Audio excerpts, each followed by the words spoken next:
지금 저와 여러분은 사도행전을 보고 있습니다. 사도행전, 그렇기 때문에 이 사도행전의 주인공은 누구일까요? 이제 사도라고 이제 생각하기가 쉽습니다. 사도가 누구냐라고 하면 이제 12명의 제자들, 예수님이 이 12명의 제자들에게 사도라고 이름 붙여주셨어요. 자, 누가복음 6장이죠. 13절, 14절 같이 읽겠습니다. 시작. 밝음에 그 제자들을 부르사 그 중에서 12를 택하여 사도라 칭하셨으니. 그러니까 12명의 제자를 사도라고 칭하신 분이 누구예요? 예수님입니다.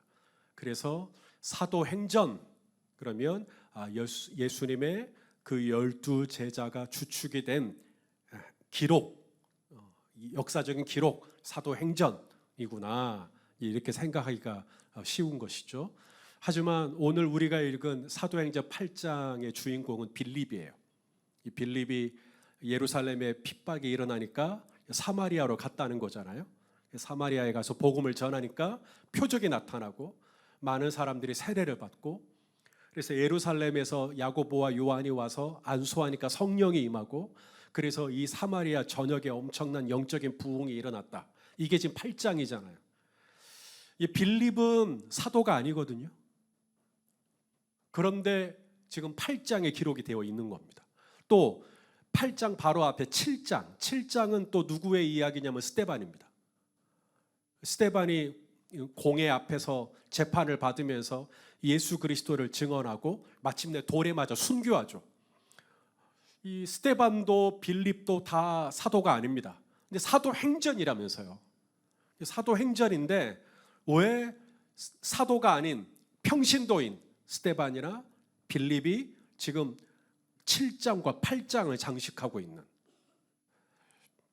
그래서 우리는 사도행전이라고 이름을 붙였기 때문에 사도가 굉장히 중요할 거라고 보는 거죠. 12사도, 또 혹은 우리가 바울 사도, 이런 분들이 이제 사도행전에 물론 중요한 부분을 차지하긴 합니다만은 그게 전부가 아니다라는 겁니다.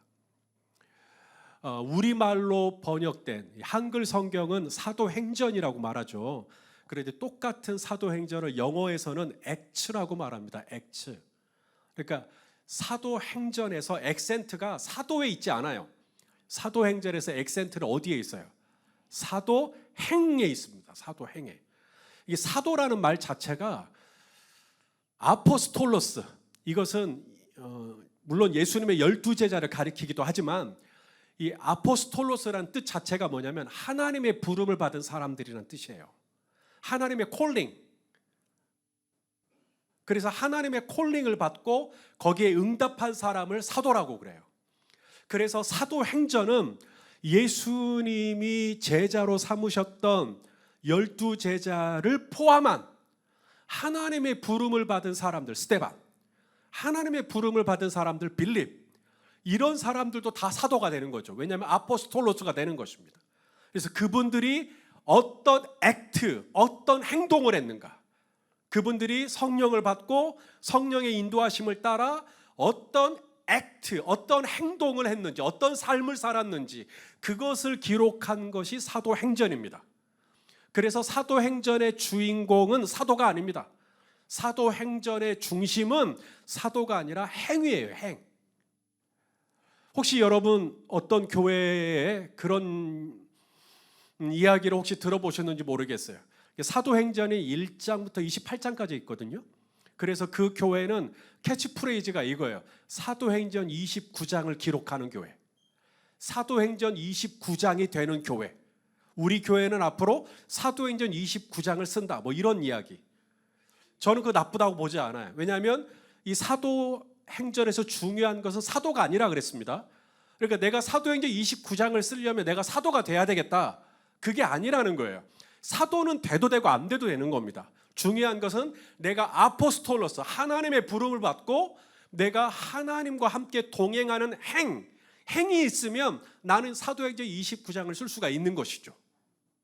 그래서 우리가 이제 임직 선거도 하고 이제 그렇게 하겠지만, 물론 우리가 안수 집사가 되고 장로가 되고 다 좋지만 우리가 하나님 앞에서 사도행전 29장에 기록되는 것은 내 직분이 아니다.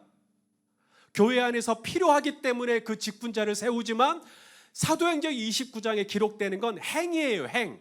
내가 어떤 삶을 살았는가, 내가 성령님과 어떤 행위를 했는가, 내가 하나님과 어떤 동행을 했는가, 행위 남습니다. 그러면 사도행전 29장이 기록될 수가 있는 것이죠. 저와 여러분의 삶이, 저와 여러분의 이 행위가, 행사가 사도행전 29장에 마땅히 기록할 법한 그런 합당한 삶을 살 수 있는 은혜가 있기를 주님의 이름으로 축복합니다. 근데 그러려면 성령의 인도하심을 따라가야 된다. 그래서 오늘 성령의 인도하심을 받는 방법이에요. 성령이 우리를 어떻게 인도하시는가를 우리가 이해하자는 거죠.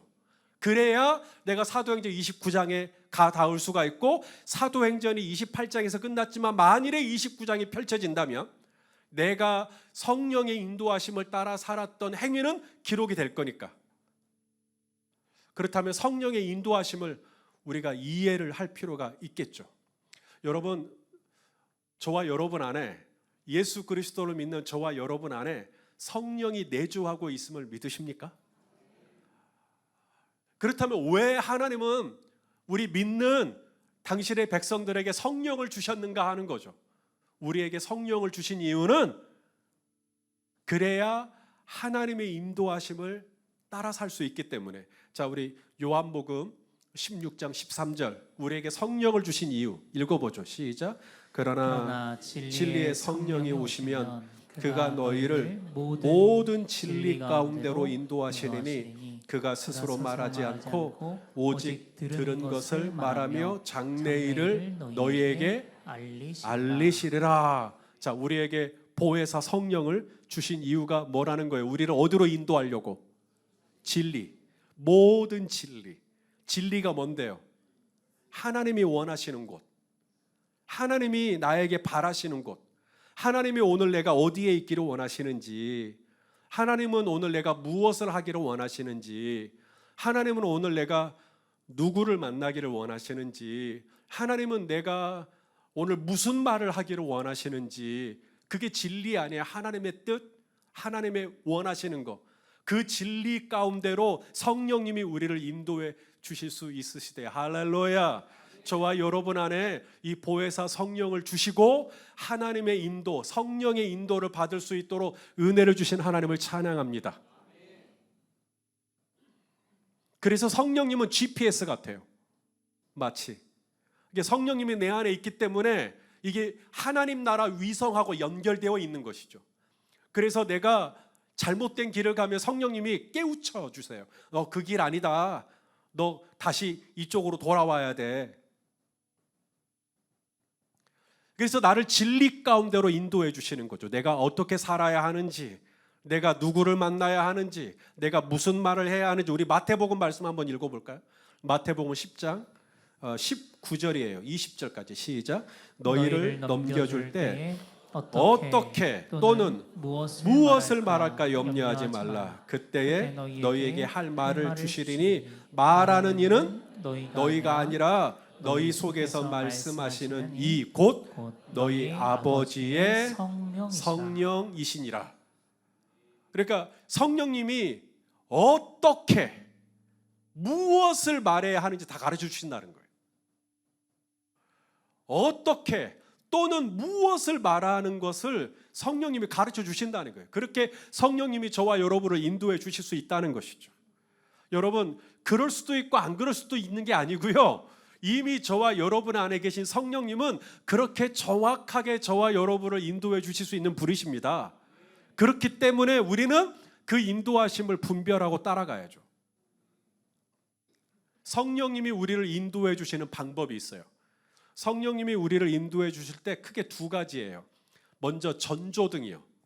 이 전조등은 자동차죠. 자동차 야간에 운행할 때 도로에 전조등 안 켜고 가면 큰일 납니다. 경찰이 알면 잡아요. 전조등 안 켰다고. 만약에 고장 났으면 빨리 수리하라고 또 그래요. 전조등을 켜면 저 멀리까지 이제 보이죠. 이 전조등 중에서도 상향등이 있고 하향등이 있는데 상향등을 켜잖아요. 우리가 소위 뭐라 그러냐면 쌍라이트라고 하죠. 상향등, 이 쌍라이트 전조등을 켜면 쫙 멀리, 야, 내가 앞으로 저렇게 되는구나, 앞으로 우리 교회가 이렇게 되는구나, 쫙 다 보여요. 이게 성령님이 우리를 인도하시는 방법 중에 하나가 전조등처럼 싹 다 보여. 장래 일을 너희에게 말하시리라. 그래서 안드레가 시몬을 데리고 오잖아요. 시몬 형제니까. 그래서 시몬을 데리고 오니까 예수님하고 지금 시몬하고 처음 만나는 순간이에요. 근데 예수님이 시몬을 딱 보자마자 뭐라 그러냐면 네가 장차 게바가 될 거다. 그 얘기를 하시는 거죠. 자, 우리 요한복음 1장 42절 읽어보죠. 시작. 데리고 예수께로 오니 예수께서 보시고 이르시되 네가 요한의 아들 시몬이니 장차 게바가 하시니라. 게바라 하리라 하시니라. 게바는 번역하면 뭐예요? 베드로라. 베드로는 반석이란 뜻이고요. 그래서 시몬을 처음 봤는데 앞으로 시몬이 반석이 될 거래요. 교회의 반석이죠. 내가 이 반석 위에 내 교회를 세우리니. 피터, 베드로. 시몬의 입장에서는 좀 어안이 벙벙할 수 있는, 영문을 알 수 없는, 뭔 얘기지 지금? 네가 요한의 아들 시몬이구나. 내가 아직 시몬이라고 밝히기도 전에 나를 먼저 알아주시는 것 때문에도 깜짝 놀라겠는데 장차 너는 게바가 될 거야. 베드로가 될 거야. 교회의 반석이 될 거야. 이렇게 성령님은 마치 내가 저기 먼 미래에 뭐가 될지 가르쳐 주시는 것이죠. 신학교에 가면 그런 분들이 있어요. 하나님이 자기한테 너는 목사가 될 거야. 어렸을 적부터. 그래서 목사가 되신 분들도 있어요. 뭐 저는 그 부인하지 않아요. 충분히 그럴 수 있다고 봐요. 이 사도 바울에게 주님께서 안수하시고 너는 장차 이방인들, 특히 임금들 앞에 서서 나의 복음을 전하는 그릇이 될 거야. 이 장차 어떻게 될 것인지. 다윗에게 기름을 붓죠. 그리고 다윗에게 뭐라 그래요? 너는 장차 이 나라를 다스리는 왕이 될 거야. 이처럼 하나님이 먼 미래에 되어질 일인데 가르쳐 주세요. 아브라함에게도 마찬가지. 아브라함이 가나안 땅에 왔어요. 근데 가나안 땅에는 아직 단 한 평의 땅도 아브라함의 것이 없죠. 그런데 하나님은 이 땅을 너와 내 후손에게 주겠다. 근데 지금 당장은 아니고 400년 뒤에 400년 뒤에 일어날 일을 가르쳐 주시는 거죠. 자, 우리 창세기 15장 13절입니다. 시작. 여호와께서 아브라함에게 이르시되 너는 반드시 알라. 네 자손이 이방에서 객이 되어 그들을 섬기겠고 그들은 400년 동안 내 자손을 괴롭히리니. 이처럼 장차 400년 뒤에 되어질 일을 가르쳐 주시기도 해요. 문수원 집사님 400년 뒤에 뭔 일이 있을지 아셔요? 우리는 잘 모르죠. 하지만 인도하실 때 그렇게 하실 수도 있어요. 장차 이렇게 될 거다. 장차 너는 교회의 반석이 될 거다. 장차 너는 이방인을 위한 나의 그릇이 될 거다. 장차 너는 엘리사에게 기름 붓고 너는 선지자가 될 거다. 장차 너는 왕이 될 거다. 장차 이 땅을 너와 후손에게 주겠다. 이처럼 400년 뒤에나 되어질 일인데 마치 전조등을 확 상향등을 켠 것처럼 그렇게 하나님께서 딱 가르쳐 주시죠. 그렇게 가르쳐 주시는 수 있는데 그게 유일한 방법은 아니에요. 성령님은 항상 전조등처럼 우리를 인도해 주시지는 않아요. 그러면 성령님이 우리를 인도하시는 또 다른 방법이 바로 손전등입니다. 여러분, 전조등하고 손전등은 완전히 다른 거예요. 손전등은 어디까지 보여요? 바로 내 앞에. 만약에 저기에 뭐가 있는지 보려면 내가 그 앞에까지 가야 돼요.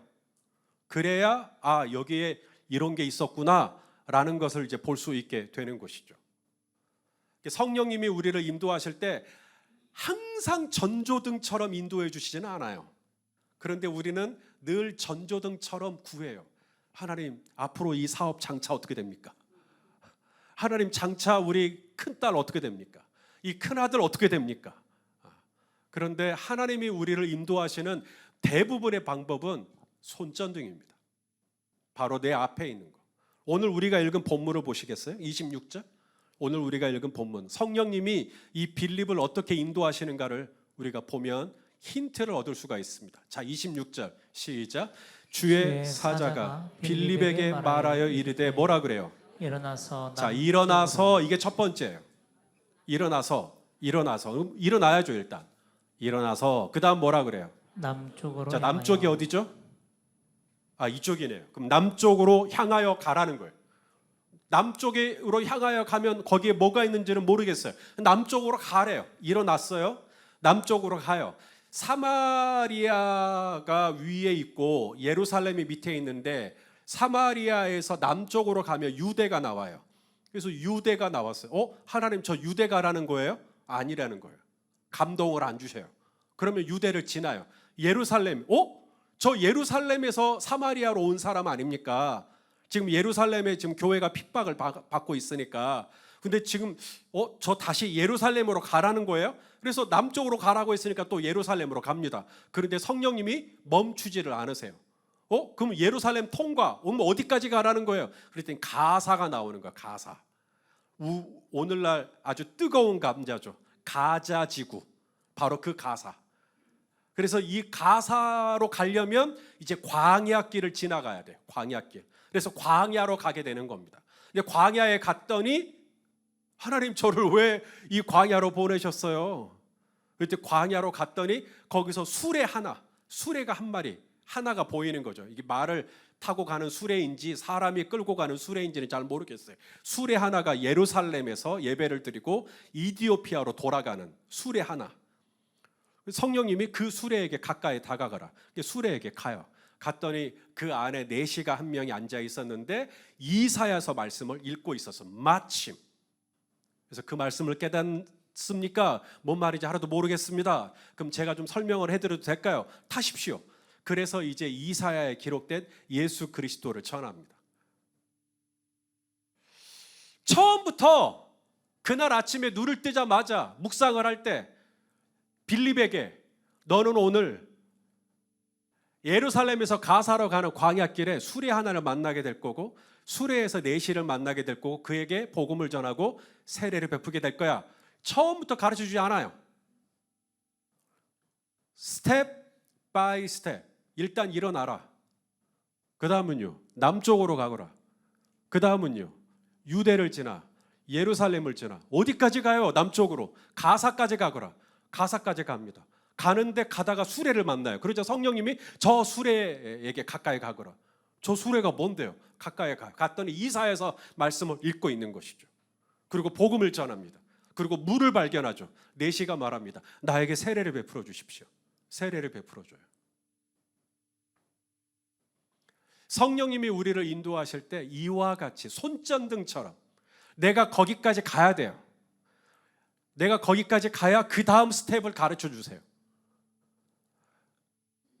우리는 저 끝에까지 알기를 원하거든요. 그런데 저 끝에를 알려면 내가 거기까지 순종하고 계속 가셔야 돼요. 그러면 하나님이 그 다음 내가 어디로 가야 될지, 그 다음 내가 누구를 만나야 할지 또 가르쳐 주세요.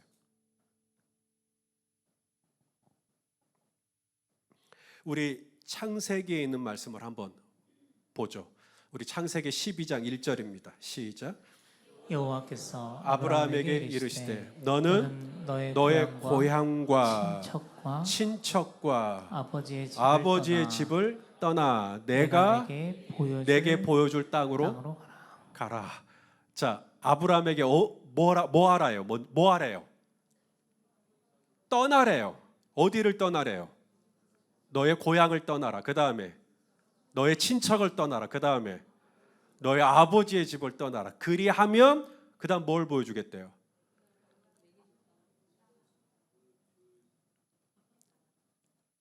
하나님께서 아브라함에게 보여줄 땅이 있대요. 우리는 이 땅이 뭔지 알죠? 우리는 성경을 다 알고 있으니까. 가나안 땅. 근데 하나님께서 아브라함에게 가나안 땅이라고 말씀하지 않아요. 근데 내가 너에게 보여주고 싶은 땅이 있어. 내가 너를 인도해주고 싶은 땅이 있어. 그 땅이 알고 싶니? 네. 그러면 뭐부터 해야 돼요? 너의 고향을 떠나라. 그래서 고향을 떠나요. 그 다음에 뭐라 그래요? 너의 친척도 떠나라. 친척도 떠나요. 그 다음에 또 뭐라 그래요? 너의 아버지의 집도 떠나라. 아버지의 집도 떠나요. 그리고 나니까 뭐가 보이냐면 가나안 땅이 보이는 게 아닙니다. 바로 가나안 땅으로 갈 수 있는 여정을 보여주기 시작하는 거죠. 그래서 하나님이 나에게 보여줄 땅이 있어요. 하나님이 나에게 보여줄 집이 있어요. 하나님이 나에게 보여줄 사업이 있어요. 하나님이 나에게 보여줄 사역이 있어요. 근데 그러려면 하나님이 오늘 나에게 일어나라 그러면 일어나는 거예요. 그리고 동서남북 남쪽으로 가거라 그럼 남쪽으로 가는 거예요. 어딘지는 모르겠어요. 하나님이 나에게 가르쳐 주신 땅은 남쪽이래요. 그럼 남쪽으로 가는 거예요. 그 다음에 유대를 지나요. 유대입니까? 응답이 없어요. 그럼 저 계속 내려갑니다. 내려가요. 예루살렘. 여기입니까? 응답이 없어요. 어디까지 가요? 가사까지 가요? 가사까지 가는데 광야에서 수레를 만나요. 근데 성령님이 그때야 빌립에게 놓고 하시죠. 저 수레에게 다가가거라.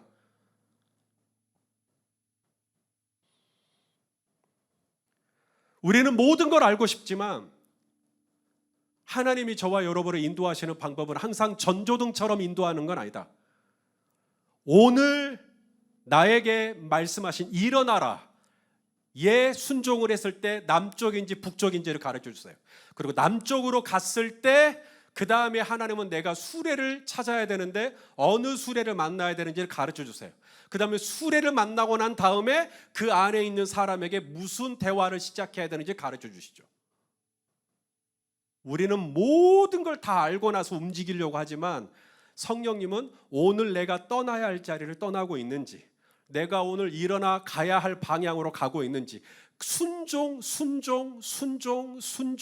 순종을 통하여서 그 다음 문들이 계속 열려요. 그렇게 우리를 인도하셔요. 여러분도 드라마를 잘 보실 거라고 생각합니다. 요즘 드라마 정말 재밌는 게 많죠. OTT에 아주 홍수 속에 살고 있다고 해도 과언이 아닐 정도로 엄청나게 많은 그 드라마나 이런 것들이 많은데 저와 아내도 이렇게 가끔 드라마를 봅니다. 여러분 눈물의 여왕이라고 하셔요? 눈물의 여왕 많은 분들이 보셨구만요. 1부 때도 우와 막 이러시더라고요. 최근에 아마 마지막 회 종영한 줄로 알고 있습니다. 저와 아내는 아직 눈물의 여왕을 안 봤습니다. 볼만합니까? 좋아요. 눈물의 여왕이 됐든 뭐 기쁨의 여왕이 됐든 딱 보잖아. 1회를 딱 플레이 하잖아요. 재밌어요. 오 재밌네. 몰입감 있게 아주 잘했네. 그러면 저는 순서대로 갑니다. 그 다음 2회, 3회 이렇게. 제 아내는 스타일이 좀 달라요. 2회를 딱 봐버리잖아요. 그리고 재밌다라고 결론에 나면 제 아내는 어디로 갈까요? 예, 마지막 15회로 가버립니다. 16회인가? 뭐 자주한 마지막 회로 가버려요. 그리고 결과를 봐야 돼 먼저. 그래서 이렇게 되는구나. 그리고 나서 이제 거꾸로 돌아옵니다. 그러니까 우리가 성령의 인도함을 받을 때 꼭 제 아내처럼 받기를 원하는 거죠. 이게 마지막이 어떻게 되는지를 알고 싶은 거예요. 그 마지막이 어떻게 이 사업이 되는지, 마지막이 어떻게 우리 다니엘이, 우리 에스더가 어떻게 된다라는 건지 그걸 알고 싶은 거죠. 그런데 하나님이 저와 여러분을 인도하시는 건 오늘 일어나라에 내가 순종하는 거예요. 그리고 오늘 내가 너의 고향을 떠날래? 하라고 할 때 아멘 하고 내가 그 고향을 떠나는 거예요. 그러면 저 어떻게 해요? 그 다음에는 너 친척을 떠나. 친척까지요? 그럼 친척 떠나요. 그 다음에는요? 그 다음은 너 아버지 집도 떠나. 여기까지요? 그래, 그것까지 떠나. 그 다음엔요? 그 다음엔 내가 너에게 보여줄 땅이 있어. 그리 가면 돼. 그렇게 성령의 인도하심을, 우리 안에 성령을 주신 이유가 뭐냐면 우리를 인도해 주시기 위해서 모든 진리 가운데로 내가 어디로 가야 되는지, 누구를 만나야 되는지, 무엇을 해야 하는지, 어떻게 무엇을 말할지 걱정하지 마라. 성령님이 너에게 다 가르치실 것이다. 그래서 우리에게 성령을 주셨는데 성령님께서 우리를 인도하시는 방법이 모든 것을 쫙 다 가르쳐 주시고 난 다음에 인도하시는 그런 방법도 불가능한 건 아니지만 대개의 경우는 그 경우가 아니라 오늘 하루 예배를 드려라. 그러면 오늘 예배를 드리는 것이고 오늘 이 자리에 나와서 말씀을 들어라. 그럼 말씀을 듣는 것이고 그러면 오늘 여러분이 이 단계에 순종했기 때문에 그 다음 단계가 이제 또 깨달아지는 것이죠. 그 다음에 내가 이거 하라는 거구나. 그 다음에 내가 또 여기 가라는 거구나.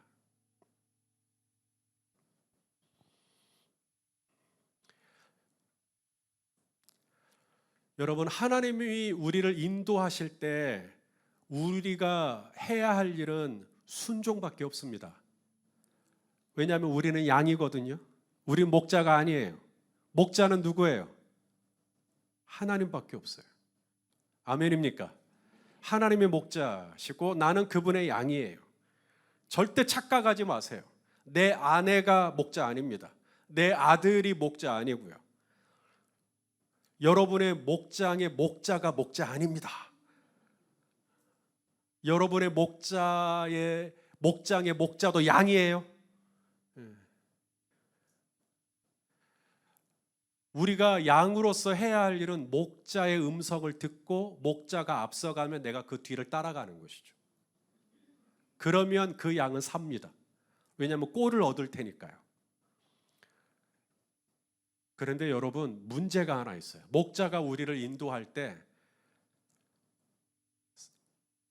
꽃이 피는 들판으로만 우리를 인도해 주면 얼마나 좋을까요? 근데 때로는 꽃이 피는 들판이 아니라 갑자기 뭐가 나오죠? 험한 골짜기가 나오게 됩니다. 이번에 올레길을 걷는데 올레길이 그렇게 험악한 곳인 줄 몰랐네요. 물론 해변가, 해안가를 걸을 때는 대체적으로 평평하지만 그 안에 내륙으로 들어왔을 때 막 이렇게 오름이라 그러죠. 오름을 막 몇 개씩 건너가야 할 때는 굉장히 거칠고 힘들다라는 걸 알게 됐어요. 그래서 때로는 우리가 가는 이 길이 꽃이 피는 들판만 이어졌으면 좋겠지만 때로는 목자 되신 하나님이 저와 여러분을 험한 골짜기로 인도할 때가 있는 것이죠. 사망의 음침한 골짜기. 여러분, 그냥 시적인 표현으로서 사망의 음침한 골짜기가 아닙니다. 사망의 음침한 골짜기는 진짜로 거기서 딱 죽을 것 같은 골짜기예요. 그런 골짜기를 지나요. 그런 골짜기를 지날 때 이 양은 목자를 의심하죠. 저 목자가 날 죽이려고 그러는구나. 저 목자는 나를 모르는구나. 저 목자는 나를 사랑하지 않는 거야. 저 목자는 내가 믿을 수 없을 것 같아. 라는 마음들이 막 들죠. 그럴 때도 양은 내 목자의 음성을 듣고 목자를 따라가는 것이죠. 그러면 그 양은 삽니다. 이번에 저희 형님이 돌아가셨어요. 그리고 둘째 날, 장례식이 진행되는 둘째 날, 저와 누님 그리고 여동생이 함께 이제 어머니 아버지를 찾아뵈러 가셨어요. 그리고 이제 어머니께 형님 죽었다고 이야기를 했어요. 그랬을 때 저희 어머님이 이제 청소기 돌리다가 소파에 털썩 주저앉으셨어요. 그리고 저희 어머님이 하셨던 첫 번째 고백, 하나님은 신실하십니다. 하나님은 신실하십니다. 그 고백이었어요. 하나님은 한 번도 나를 실망시킨 적 없으시고 하나님은 신실하십니다. 그 찬양을 하시는 거예요. 그래서 제가 오늘 예배를 인도하면서 신실하신 하나님 계속 고백한 겁니다. 여러분, 이게 얼마나 좋은지 몰라요. 때로는 우리가 사망의 음침한 골짜기를 지날 때 하나님에 대한 의심이 생겨요. 정말 하나님이 나를 사랑하시나? 그렇다면 왜 나를 이런 고난 가운데, 왜 나를 이 사망의 음침한 골짜기로 나를 인도하시지? 성도 여러분, 나는 길을 잃어버릴 수 있어도 목자 되신 주님은 절대 길을 잃어버리지 않아요. 주님은 실수로 우리를 음침한 골짜기로 인도하고 있는 게 아니라 그 오름을 넘어가야 그 다음에 월평리 해안가가 나오기 때문에 하나님은 그 좋은 곳으로 저와 여러분을 인도하기 위해 지금의 이 음침한 골짜기를 지나게 하시는 것입니다. 걱정하지 않을 것은 우리가 때로는 의심하기도 하고 자빠지기도 하고 하나님께 화를 내기도 하고 투정을 부리기도 하지만 걱정하지 않을 것은 주의 지팡이와 막대기가 저와 여러분을 안위하여 주실 것입니다. 그러므로 우리가 할 일은 성령님이 우리를 전조등처럼 인도하든 손전등처럼 인도하든 저와 여러분이 할 일은 뭐예요? 딱 하나? 순종하는 것. 그리고 하나님의 신실하심을 끝까지 믿는 거예요. 하나님은 신실하십니다. 실수가 없으십니다. 그리고 내가 그분의 그림자를 보고 계속 따라가는 것이죠. 여러분, 순종의 반대말이 뭘까요? 강병국 집사님, 순종의 반대말이 뭘 것 같아요? 그게 그렇게 어려우세요? 순종의 반대말이 이제 불순종이라고 이제 많은 분들이 대답을 합니다만은, 이제 저랑 같이 7단계 제자발을 하신 분들은 순종의 반대말이 뭔지를 알아요. 바로 취사 선택하는 겁니다. 취사 선택이라는 게 뭐냐면, 이제 성령님이 말씀하시죠. 일어나라. 그러면 내가 그걸 선택하는 거예요. 일어날까 말까. 남쪽으로 가라. 내가 가 말어. 그러니까 성령님은 나에게 분명히 말씀하시 예루살렘으로 가거라. 그럼 예루살렘으로 가면 되는 건데 내 안에 여러 가지 생각들이 있어요. 아니, 예루살렘에 지금 교회가 다 잔멸되고 있는데 내가 지금 예루살렘에 가는 게 맞나? 내가 예루살렘에서 사마리아까지 왔다가 지금 사마리아에 지금 엄청나게 부흥이 일어나고 있잖아요. 믿는 사람들이 얼마나 많아요. 교회가 세워지고 있고 세례를 받고 있고 또 성령을 받고 있고. 여러분, 거기에 안주하고 싶지 않겠습니까? 이제 막 교회가 막 되고 있고 부흥이 되고 있으니까. 그런데 예루살렘으로 가라. 순종의 반대말은 불순종이 아니고요, 성령님의 인도하실 때 내가 성령님의 인도하심을 취사해서 선택하려고 하는 거예요. 그래서 내 생각에 예루살렘 정도는 가지 뭐, 가지. 그런데 가사로 내려가라. 이건 아닌데. 거기서 내가 이제 갈등하기 시작하는 거죠. 그때 우리가 불순종하려는 방향으로 가게 돼 버려요. 그래서 순종의 반대말은 선택하려고 하는 거예요, 자꾸. 여러분, 순종은 오직 주님이 우리에게 뭐라고 말씀하시든지 거기에 아멘 하는 것입니다. 주님께서 오늘 저와 여러분에게 내려가라 그러면 내려가는 거, 떠나라 그러면 떠나라는 거고, 일어나라 그러면 일어나는 것이고, 그 수레에게 가까이 가 그러면 가까이 가는 거고, 그 사람에게 말을 걸어 그럼 말을 거는 거예요. 무슨 말을 걸까요? 일단 말을 걸라 그랬으니까 저기요 시작하는 거예요. 저기요. 그 다음에 성령님이 생각나게 해주세요. 어떻게, 무엇을 말해야 할지 가르쳐 줄 것이다. 그러면 그 말을 전하면 되는 것이. 사랑하시는 성도 여러분, 저와 여러분 안에는 이 보혜사 성령님이 있어서 목사님이나 뭐 선교사님이나 어떤 특별한 은사를 가진 분들만이 아니라 하나님의 양이 된 저와 여러분 모두가 다 성령의 인도하심을 받을 수 있는 것을 믿으실 수 있기를 바랍니다. 시편 95편 7절 말씀 같이 읽으시죠. 시작. 그는 우리의 하나님이시요 우리는 그가 기르시는 백성이며 그의 손이 돌보시는 양이기 때문이라. 할렐루야. 하나님은 목자이십니다.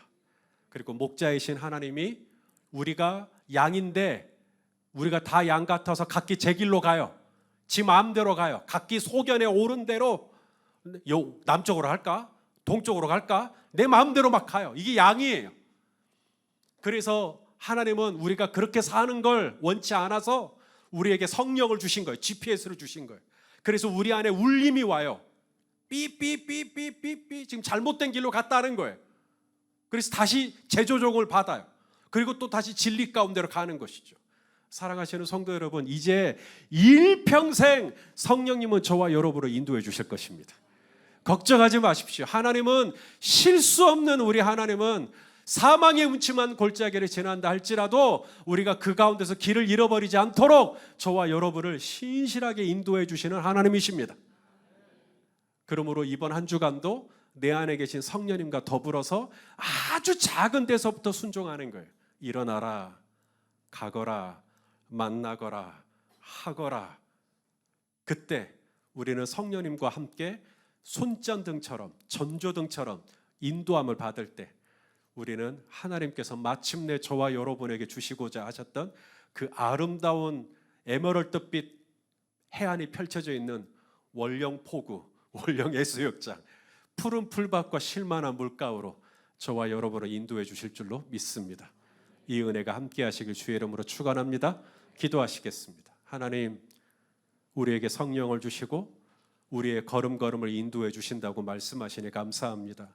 때로는 어디로 가야 할지, 무엇을 해야 할지 막막할 때가 있습니다.